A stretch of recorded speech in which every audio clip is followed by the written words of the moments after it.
کئی دفعہ وہ کلپ لگایا انہوں نے اور کہا کہ جنرل فیض ہمارے پاس آئے اور انہوں نے کہا کہ ان کو آپ نے باہر نہیں آنے دینا، ادروائز ہماری 2 سال کی محنت ضائع ہو جائے گی۔ یہ نواز شریف صاحب نے صرف ٹویٹر پہ نہیں لگایا تھا، ایکس پر یعنی کہ نہیں لگایا، صرف یہ نہیں کہ انہوں نے اپنے ٹویٹر اکاؤنٹ یا ایکس اکاؤنٹ پہ لگایا کئی دفعہ یہ کلپ، بلکہ انہوں نے تقاریر میں بھی اس کا حوالہ دیا۔ آج وہ سوال ہی پیدا نہیں ہوتا، ان سے کہیں ایک دفعہ دے کے دیکھیں۔ جو مریم نواز صاحبہ سے کل مجھے ہنسی آ رہی تھی کہ بلاول صاحب گئے، وہ ادھر مسنگ پرسنز کا ذکر کر رہے تھے بلوچستان میں، مجھے ہنسی آ گئی بھئی ایک دفعہ مریم نواز صاحبہ گئیں تو انہوں نے بھی مسنگ پرسنز کا ذکر کیا تھا، لیکن اب کی بار جب گئے تو مسنگ پرسنز کو کسی نے پوچھا ہی نہیں ہے۔ تو بہرحال یہ ہوتا ہے، اس طرح تو ہوتا ہے اس طرح کے کاموں میں، اور یہ سارا کچھ اسی طریقے سے۔ تو انہوں نے کہا جی ماضی کی باتوں کو بھلا دینا چاہیے، ٹھیک ہے نا، یعنی ماضی کی باتوں کو بھلا دیں۔ جو سیاستدان ہو ان کی ماضی کی باتیں آپ 1956 والی بھی کرے دیں، لیکن جو جرنیل ہوں ان کی ماضی کی باتیں بھلا دینی ہے، بس یہ بات پکی ہے، ان کو نہیں چھیڑنا، ٹھیک ہے نا۔ اور وہ اگر بلائیں گے تو ان کو پتہ ہے کہ آگے بھی قاضی فیضیسہ بیٹھا ہے، اگر وہ بلایا انکوائری کمیشن نے اور وہ نا، لیکن تسلی رکھو مجھے نہیں لگتا کہ یہ 3 رکنی انکوائری کمیشن ان کو بلائے گا، یہ تسلی رکھیں۔ اگر بلائے بھی صحیح تو کیا ہوگا جب اس وقت کے وزیر داخلہ بھی یو ٹرن لے جائیں، جب ابھی بلا رہے ہیں، اگلا بلاوا ہے فواد حسن فواد کا، اور آپ دیکھیے گا وہ بھی قسم کھا کے آئیں گے کہ جنرل فیض معصوم ہیں، ٹھیک ہے نا۔ تو پھر وہ فواد حسن فواد جو ٹی وی پروگراموں میں آ کے بڑے ارسطو بن رہے ہیں اور وہ فرما رہے ہیں کہ ایک دفعہ تو میرے سیل میں آگ لگا دی گئی تھی، ٹھیک ہے نا، اور میں کتنی مشکل سے بچا تھا، جب وہ فرما رہے ہیں کہ میرے سامنے کاغذ رکھا جاتا تھا کہ اس پہ دستخط کرو اور وہ میں پڑھتا تو وہ نواز شریف کے خلاف ایک وعدہ معاف گواہ بننا تھا اور میں نے نہیں کیے، تو انہوں نے کہا کہ پھر ادھر سڑتے رہو جیل میں۔ تو پھر آپ کو یہ کس نے کیا تھا؟ آپ خود بتائیں، اگر یہ جنرل فیض نے نہیں کیا تھا تو یہ کس نے؟ لیکن میں آپ کو ایڈوانس بتا رہا ہوں، فواد حسن فواد جنرل فیض کی معصومیت کی گواہی دے کے آئیں گے انکوائری کمیشن میں۔ ایسے بھی ہوتا ہے یو ٹرن، کبھی آپ نے سوچا تھا پاکستان میں سب کچھ ممکن ہے، ٹھیک ہے نا۔ اور جناب اپنا سرفراز بھگتی صاحب وزیر داخلہ صاحب نے فرمایا عمران خان کے کیسز چل رہے ہیں عدالت میں، اس میں تو میں کچھ نہیں کہوں گا، لیکن یہ ضرور کہوں گا کہ ایسا بھی پہلی دفعہ ہوا ہے کہ کسی ملزم کو آپ ریسٹ ہاؤس میں رکھیں، ہاں پولیس ریسٹ ہاؤس میں اب گرفتار کیا گیا تھا، ٹھیک ہے، ایسا بھی پہلی دفعہ ہوا ہے۔ ایسا بھی پہلی دفعہ ہوا ہے کہ کوئی ملزم عدالت میں جائے اور اس کو گڈ ٹو سی یو کہا جائے، ٹھیک، بہت کچھ باتوں کا جواب ہے۔ ساتھ ان سے جب کہا کہ Peoples Party level playing field کا شکوہ کر رہی ہے، لیول پلینگ فیلڈ نہ ملنے کا، تو انہوں نے کہا ابھی بلوچستان میں کوئٹہ میں ان کا اتنا بڑا جلسہ ہوا ہے، تو کیا اگر لیول پلینگ فیلڈ نہ ہوتا تو وہ جلسہ کر پاتے؟ تو بہت ساری چیزوں کا انہوں نے ایک تیر سے بہت سارے شکار کر دیے، بہت ساری چیزوں کے بارے میں بتا بھی دیا۔ بھائی بات یہ ہے نا، میں آپ کو بتاتا ہوں نا، یہ سوشل میڈیا ایک ایسی چیز ہے جس پہ آپ کو ایک طرف جھکنا پڑتا ہے۔ اللہ گواہ ہے، میں اس لیے ہر بات حق بات کر دیتا ہوں، جس کے بھی خلاف ہو کوئی بات جاری ہو میں کبھی نہیں جھجکتا۔ اس کی صرف ایک وجہ ہے، اس کی وجہ یہ ہے آپ لوگوں کا اعتماد، آپ لوگوں کا پیار، آپ لوگوں کا ٹرسٹ، کہ جس طریقے سے آپ کو مجھ پہ ٹرسٹ ہے، یہ آپ نے ہی تو مجھے ہمت دی ہے کہ بھائی جو بھی جہاں بھی غلط دیکھو وہیں پہ اس کو پوائنٹ آؤٹ کرو، اور یہی اسی وجہ سے۔ ادروائز صحافت اگر دیکھیں، یہ میں آپ کو کلپ دکھا رہا ہوں، اگر آپ نے اس طرح کی صحافت کرنی ہے تو وہ تو بہت آسان ہے۔ یہ کون صاحب ہیں، یہ کیا کہہ رہے ہیں، آپ سنیں، یقین کریں، میں کہتا ہوں آپ نے حوصلہ رکھنا ہے، تھوڑا سا ہمت کرنی ہے، کہیں ایسا نہ ہو کہ آپ میرے ویڈیو کے باقی حصے میں بے ہوش ہو جائیں اور بے ہوش ہو کے گر پڑیں۔ آپ یہ دیکھیں، یہ میں ابھی آپ کو بتاتا بھی ہوں، بہت سارے پہچان بھی جائیں گے یہ کون صاحب ہیں۔ اگر اس طرح کی غلاظت کرنی ہے تو پھر تو بہت ہی آسان ہے، ویوز لینا بھی اور کریڈٹ لینا بھی اور پیسے کمانا بھی بہت آسان ہے۔ یہ آپ دیکھیں، یہ میں آپ کو بتاتا ہوں یہ کون صاحب ہیں اور یہ کیا کہہ رہے ہیں، کس متانت کے ساتھ، کس سنجیدگی کے ساتھ، کس آپ اداکاری کے ساتھ۔ اب کچھ دوست ناراض ہو جاتے ہیں، بھائی نقوی صاحب آپ ان کو اداکار نہ کہا کریں، اداکاری ایک الگ شعبہ ہے اس کے لیے، اور اس میں مطلب آپ ان کو اداکار کہتے ہیں تو ہماری بے عزتی ہوتی ہے۔ چلو میں آپ کو کہتا ہوں کہ کس فراڈ پن کے ساتھ یہ کس طرح کا یہ ایکٹنگ کر رہے ہیں، یہ اس صاحب کو دیکھیں ذرا، یہ کون صاحب ہیں۔ اور سب سے بڑی بات یہ ہے کہ کہ نیچے کامنٹس میں کیا ان کو دادیں مل رہی ہیں، واہ واہ واہ واہ کیا انفارمیٹو ویڈیو ہے، واہ زبردست، ویری نائس، گڈ، کیا بات ہے جناب، ویل ڈن، کیا کیا ان کو کامنٹس میں، یہ ذرا دیکھ لیں، سن لیں۔ ناظرین السلام علیکم، براہ راست میں ہوں ابراہیم راجہ، اور آج ہم آپ کو D G I S I اور عمران خان صاحب کے متعلق سب سے بڑی اور سب سے اہم نوعیت کی خبر سے آگاہ کریں گے۔ ایک اعلیٰ ترین سطح کے فوجی اجلاس میں آرمی چیف نے نواز شریف کو ایک بیہودہ شخص کیوں کہا، یہ خبر آپ کو مختصراً بتاتے ہیں۔ اسی خبر سے جڑا ایک 47 سیکنڈ کا ویڈیو کلپ بھی آپ کو دکھاتے ہیں، یعنی وہ ویڈیو کلپ جب آرمی چیف نے نواز شریف کو بیہودہ کہا۔ اسی ایک خبر سے اب نواز شریف کے دوبارہ وزیر اعظم بننے کے راستے میں سب سے بڑی رکاوٹ کھڑی ہو گئی ہے۔ آئی ایس آئی نے نواز شریف کی آرمی چیف کے خلاف ایک انتہائی گھناؤنی اور خفیہ نوعیت کی کال کیسے پکڑ لی، اس کال کے دوسری جانب کون سی اہم شخصیت تھی، اس شخصیت کا نام بھی آپ کو بتاتے ہیں۔ اسی پوری سچویشن میں اب سے 4 منٹ پہلے اڈیالہ جیل سے 3 جنرلز اور عمران خان صاحب سے جڑی کس نوعیت کی حیران کن اور ناقابل یقین ویڈیو سامنے آ گئی ہے۔ یہ ویڈیو پاکستان، اگر آپ نے اس طرح کی صحافت کرنی ہے تو بہت آسان ہے، اور اگر آپ نے پھونک پھونک کے قدم رکھنا ہے، ہر ایک چیز کو، ہر ایک اپنے جملے کو، ہر ایک لفظ کو ٹٹولنا ہے، وہ بہت مشکل ہے۔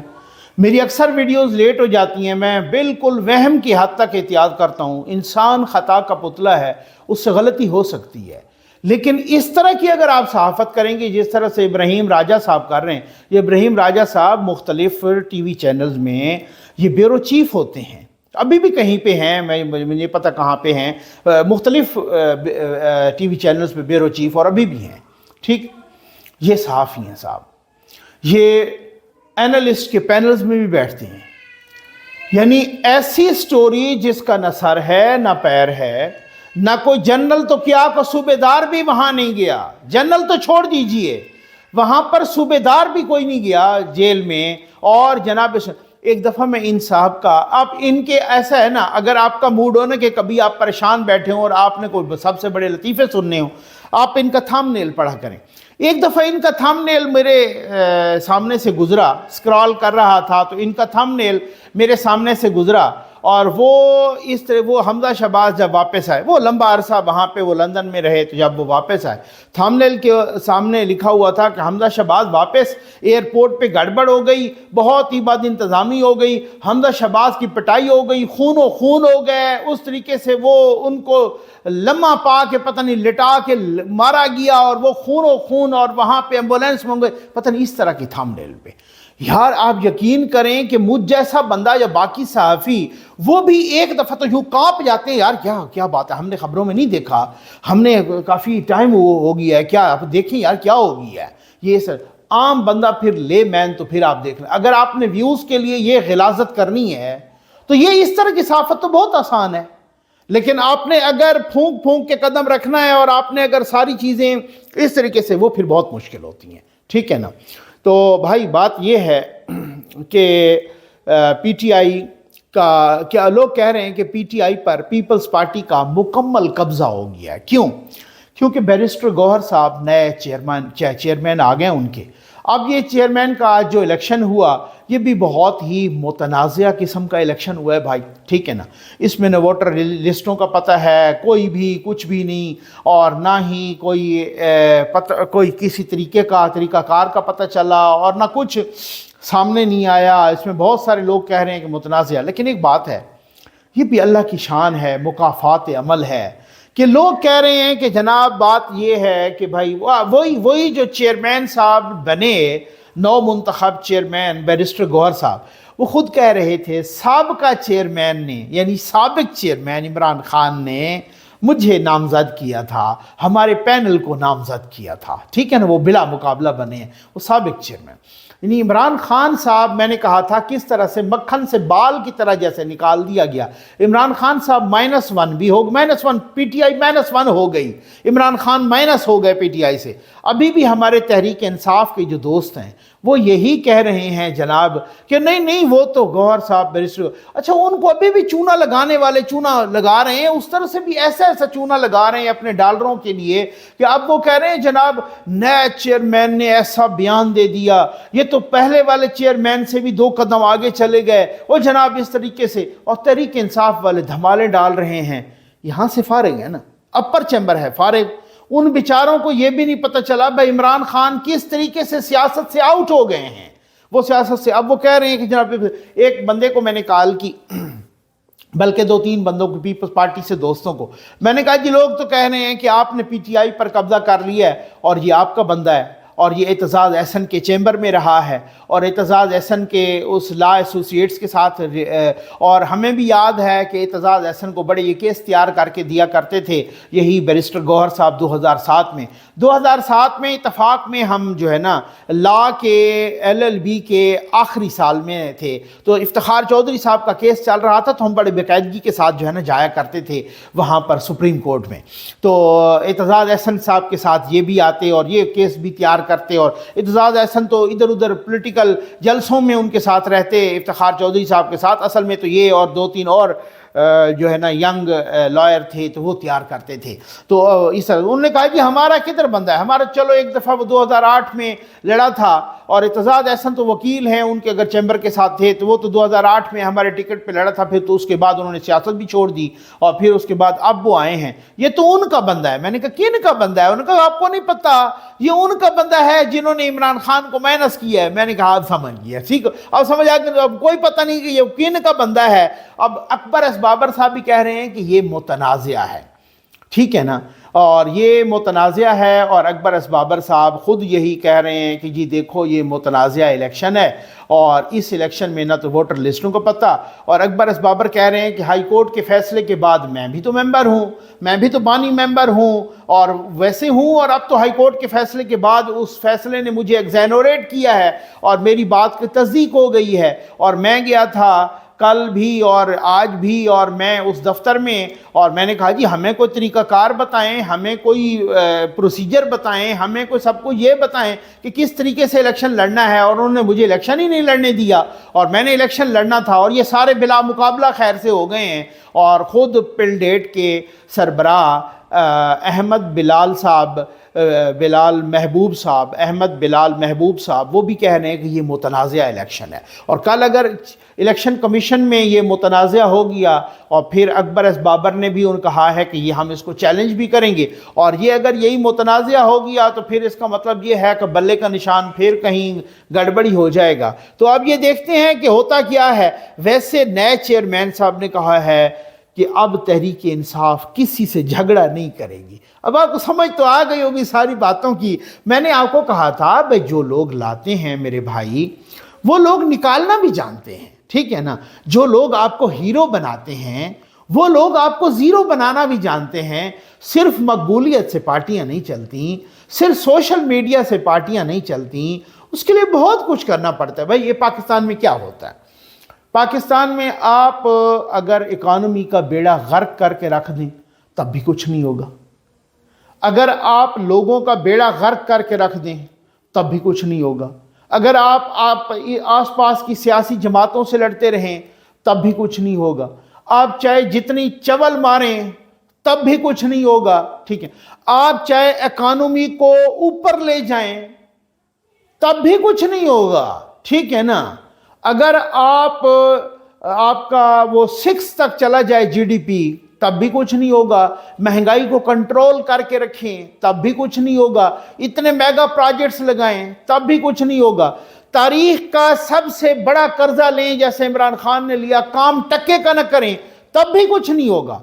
ہوگا اس وقت کہ جب آپ مقدس گائے کے ساتھ چھیڑیں گے. اب سمجھ آ گئی ہے نا. چاہے آپ اکانومی کو تباہ برباد کر دیں تب بھی آپ سے کوئی نہیں پوچھے گا. چاہے آپ اکانومی کو اوج ثریا پر لے جائیں تب بھی کوئی نہیں پوچھے گا. پوچھے گا اس وقت آپ کے کان سے کھینچ کے آپ کو باہر تب نکالا جائے گا جب آپ مقدس گائے کو چھیڑیں گے. اور عمران خان نے مقدس گائے کو چھیڑا نہیں ہے، عمران خان نے مقدس گائے کو پچھاڑا ہے، عمران خان نے مقدس گائے کی ایسی تیسی پھیری ہے، عمران خان نے مقدس گائے پر حملہ کیا ہے، اسے سوٹیاں ماری ہیں، اسے چھریاں ماری ہیں. اب سمجھ آ گئی آپ کو، عمران خان نے مقدس گائے پر حملہ کیا ہے، حملہ، ٹھیک ہے نا. اس وجہ سے خان صاحب آپ بھول جائیں، آپ کے جو لوگ بھی ہیں آپ کو چونا لگا رہے ہیں تحریک انصاف کے دوستوں کو، وہ ان کی باتوں پہ نہ جائیں. خان صاحب کے نہ کوئی جرنیل گئے ہیں، نہ کوئی صوبیدار گیا ہے، نہ کوئی میجر گیا ہے، نہ کوئی مذاکرات ہو رہے ہیں اور نہ ہی کوئی مذاکرات ہونے کے چانسز ہیں. خان صاحب کی سیاست فی الحال دفن ہو گئی ہے. خان صاحب کی سیاست اب یہ اسی سائفر کیس میں دیکھ لیجئے گا، جتنے بھی لیکوناز ہوں بالکل انتخابات سے تھوڑا دیر پہلے ان کو وہ سزا ہونی ہے. پھر یہ فیصلہ نکلتے پھر وہ سزا اتنی زیادہ ہونی ہے کہ وہ فوری طور پہ سسپینڈ بھی نہیں ہو پانی. پھر وہ کیس کو لگتے مہینوں گزر جائیں گے.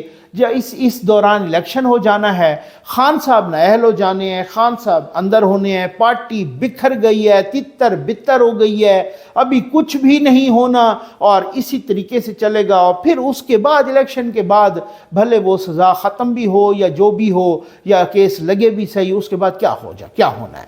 ابھی جو نواز شریف صاحب نے پکا تہیہ کیا ہے کہ مقدس گائے کو نہیں چھیڑنا، یہ آپ کو ابھی انکوائری کمیشن سے نہیں پتہ چل گیا؟ یہ مقدس گائے کو نہیں چھیڑنا. ابھی انہوں نے کہا ہر دفعہ ہم نے ٹکر مارنی ہے مقدس گائے سے، ہر دفعہ ہم نے ان کے سینگوں سے زخمی ہونا ہے، ٹھیک ہے نا، ہم نے نہیں چھیڑنا. اس وجہ سے وہ بہت اچھے بچے بنے ہوئے ہیں، اب کچھ بھی کر لیں، الٹے ہو جائیں، کچھ بھی ہو جائیں. تو یہ سارا جھوٹ ہے، نہ کوئی کال پکڑی ہے کسی کی، نہ کچھ ہے، اور نہ وہ اتنے ابھی سادہ اور وہ کوئی پاگل نہیں ہے کہ ابھی تو وہ آئے ہیں اور پوری چیز کو ریوزٹ کر کے آئے ہیں اور انہوں نے بڑا فیصلہ کیا ہے. انہوں نے کہا جی ہم نے ہر وقت ٹکر نہیں مارنی. تو یہ ابراہیم راجہ صاحب کو خدا کا خوف کریں یار. آپ میڈیا پہ بیٹھتے ہیں، آپ جو ہے نا پینل میں بیٹھتے ہیں، آپ یہ جھوٹوں کی فیکٹری لگی ہوئی ہے اور یہ اس طریقے کی آپ وہ کرنا، کسی صحافی کو نہیں پتا، کسی سیاسی کو نہیں پتا، کسی غیر سیاسی کو نہیں پتا. یہ سٹوریاں گھڑ کے اس طرح سے ڈالر کمانا اور سٹوریاں گھڑ کے اس طرح سے تحریک انصاف کے دوستوں کو بیوقوف بنانا، یہ کچھ صحافت بھی ہوتی ہے، کچھ انسانیت بھی ہوتی ہے. اگر آپ کو صحافت نہیں آتی تو کم از کم کوئی انسانیت کا خیال رکھیں یار.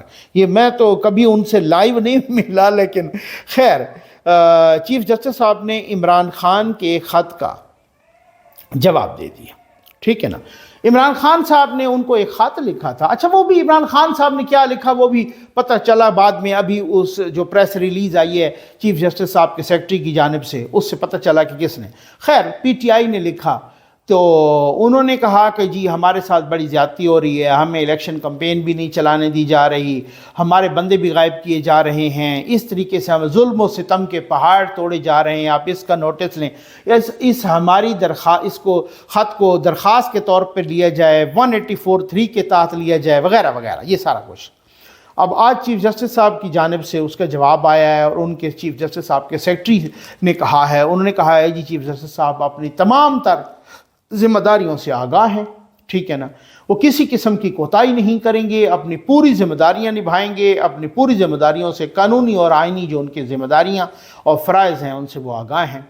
پتہ ہی کوئی نہیں ہے کہ یہ خط کس دیکھو 7 صفحات پہ مشتمل یہ خط آیا ہے اور یہی ہے کہ اس سے یہ پتہ چل رہا ہے کہ اوپر کوریئر کروایا ہے انتظار پنجوتھا صاحب نے. ٹھیک ہو گیا نا جی، یہ ان کے وکیل ہیں عمران خان کے، اور کہا ہے کہ جناب ایسے ہی پتہ چلا ہے کہ یہ خط جیسے ایک سیاسی جماعت کی طرف سے آیا ہے اور ہم اسے اپلیکیشن کے طور پہ لیں گے، ٹھیک ہے. اور دوسری بات یہ ہے کہ وہ کہتے ہیں کہ حیران کن بات یہ ہے کہ اس خط کو یہاں سپریم کورٹ میں آنے سے پہلے میڈیا کو لیک کیا گیا ہے. یہ آپ اندازہ کیجئے. اب ان کا خیال ہے کہ جناب کسی طریقے سے چیف جسٹس صاحب یہ نوٹس لیں اور ہمیں بچا لیں. اور کچھ صحافی بھی بڑے یعنی کہ بےتاب ہو رہے ہیں، وہ کہہ رہے ہیں جناب چیف جسٹس صاحب کو نوٹس لینا چاہیے اور وہ پھر اس طریقے سے کرنا چاہیے. اور میں اس وجہ سے کہ جو حالات، معاملات، واقعات سارے ہیں نا، یہ ظفر نقوی یا کسی اور صحافی کی خواہش پہ نہیں جانے. یہ جس طریقے سے جانے ہیں ہر کسی کو پتہ ہے کیسے جانے ہیں. اب سمجھ آ گئی ہوگی آپ کو نا یہ بات, ٹھیک ہے. سائفر کیس کی سماعت کارروائی کے بغیر ملتوی ہو گئی. آج کچھ صحافی دوستوں نے سیلفیاں ڈالی ہوئی تھی اور وہ کہہ رہے تھے کہ ہم اڈیالہ جیل سے باہر کھڑے ہیں لیکن ابھی تک اندر جانے کا, میڈیا کو اندر نہیں جانے دیا گیا. اور جناب وہ کہہ رہے ہیں کہ اوپن ٹرائل ہوا ہے, پتہ نہیں کس طرح کا اوپن ٹرائل تھا, وہ بغیر کسی کارروائی کے ملتوی ہو گئی ہے اور ویسے اڈیالہ جیل کے اندر. تو اب اسی وجہ سے بہت سارے جاننے والے, جانکاری رکھنے والے لوگ یہ کہہ رہے ہیں کہ خان صاحب کا ٹرائل باہر نہیں ہوگا, کچھ بھی ہو جائے ہوگا اندر, خان صاحب آسانی سے جیل سے نہیں نکلیں گے.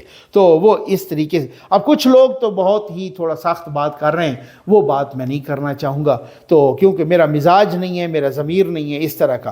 حکومت نے سنا ہے روزویلٹ ہوٹل کو بیچنے کا یا اس کی نجکاری کا فیصلہ کر لیا ہے جناب.